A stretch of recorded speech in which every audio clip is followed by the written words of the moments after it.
Victims of a West Michigan contractor who ran a phony investment scam will likely get at least some of their money back. A federal judge sentenced Matt Mincarelli in February to 8 years in prison after he stole a total of $1.6 million from more than a dozen people. Target 8 investigator Susan Samples has been on this case since the beginning, and she's still tracking it tonight.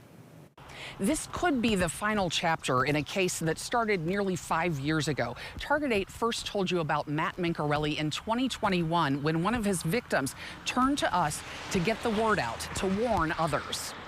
Hi, Matt. Matt Mincarelli hadn't been expecting us back in the fall of 2021. Wanted to talk to you about your customers who say you took money from them and didn't do the work. I can't talk to you about that right now. What we didn't know at the time, the $1.6 million Mincarelli convinced victims to invest in a fiber optic cable laying project that didn't exist, was actually funding construction on Mincarelli's own custom-built home off Post Drive Northeast, the one you can see in the background there.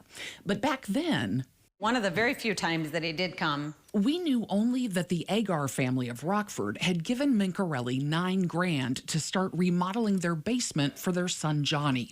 But all they received in return, excuses. You're not alone.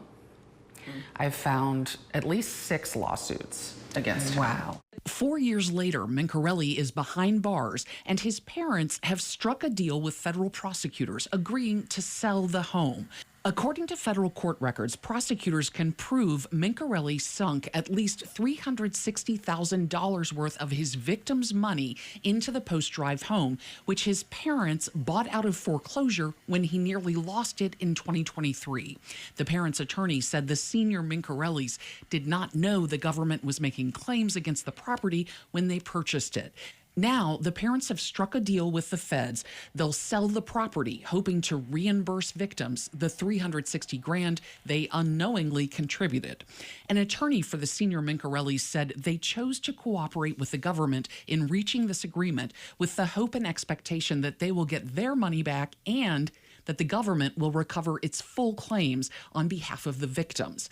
As one can imagine, the attorney continued, this entire situation has been devastating to the entire Mincarelli family. Mincarelli started serving his 8-year prison term in February.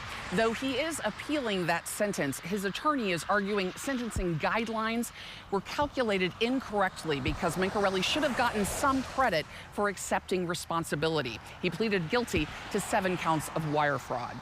In Kent County, I'm Target 8 investigator Susan Samples.